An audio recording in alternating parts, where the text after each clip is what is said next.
Bonjour. Mesdames et messieurs, pour commencer, je voudrais vous dire que je suis libre, totalement libre, et je ne cherche pas à plaire. Je n'ai qu'à offrir et à donner. Et ce que j'ai à offrir, c'est une vision, et aujourd'hui, je vous donne ma vision du discours présidentiel. Comme beaucoup, avant-hier, j'étais devant mon poste de télévision pour suivre le discours de notre président. Eh oui. Comme beaucoup, je m'attendais, je souhaitais même l'annonce d'une déclaration de guerre officielle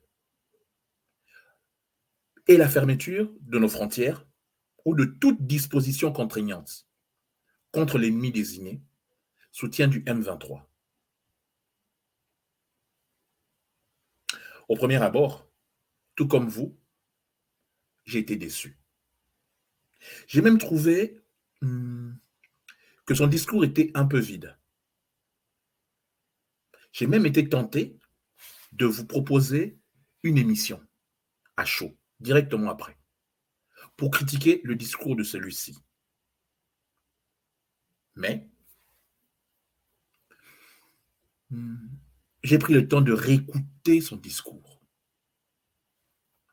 de décortiquer chaque phrase mot à mot. Et j'ai compris. J'ai compris pourquoi le président a tenu un tel discours. Un discours loin des espérances de certains. Déclarer une guerre, c'est facile, mais après, comment vivre sans savoir de quel côté nous sommes? Celui de la civilisation ou celui utilisé par nos ennemis, celui de la barbarie? Car tuer pour éviter des morts, des pertes matérielles, des déportations forcées, n'évite pas d'autres mots.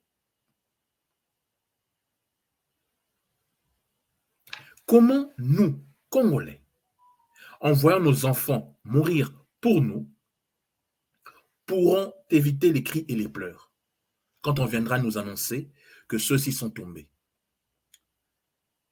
Certes, avec courage et bravoure, mais quand nous attendrons qu'on nous rende leur corps pour leur offrir une sépulture, comment réagirons-nous? À partir de combien de morts nous souhaiterons que tout s'arrête enfin?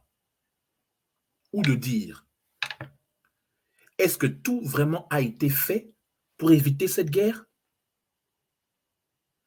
Vous souhaitez la guerre aujourd'hui. Vous souhaitez la guerre aujourd'hui. Tout le monde la souhaite. Mais moi, je souhaite la paix.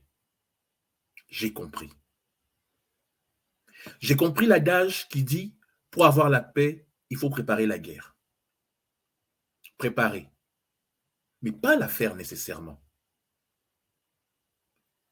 J'ai compris que derrière son appel à soutenir les FARDC, il voyait nos soldats, des hommes et des femmes, ceux-là même dont le visage représente le pays, leur courage, notre sécurité, leur jeunesse, notre avenir.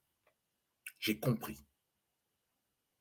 J'ai compris que notre président, commandant en chef, défenseur de la nation, dont la main ne peut trembler, est le seul détenteur du monopole de la violence légitime.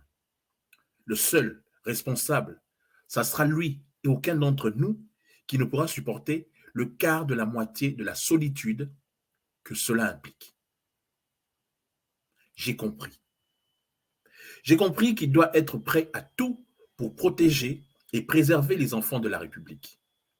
Qu'il n'y a pas de solution simpliste. Qu'il est difficile d'envoyer des enfants de la République sauver d'autres enfants de la République. Et tout cela dans une guerre ouverte dont la durée et l'issue est à ce jour incertaine.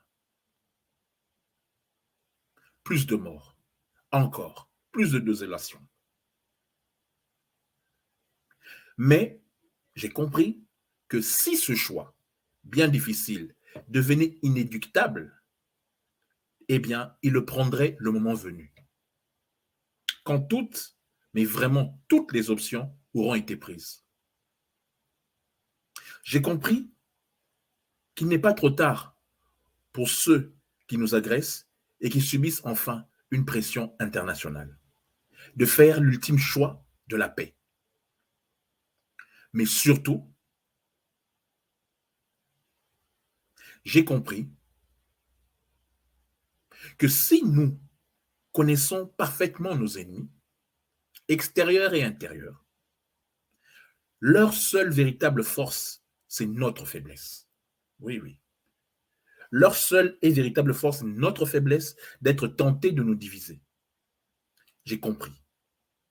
J'ai compris que les mots soufflaient dans leur bouche, mais aussi de certains de nos politiciens, de certains de nos concitoyens, ces mots qui insinuent que les crimes commis ne sont pas des crimes, mais des conséquences dont le président et sa politique, mais aussi notre nation, en seraient coupables.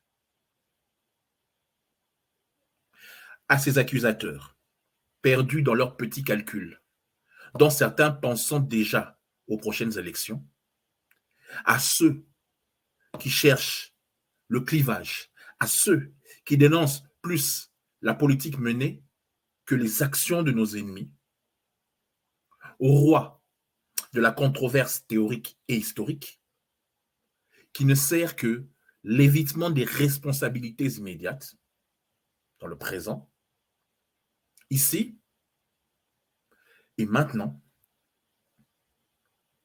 À cela, je n'ai rien à dire. Ce sont des lâches, des capitulateurs, des soumis.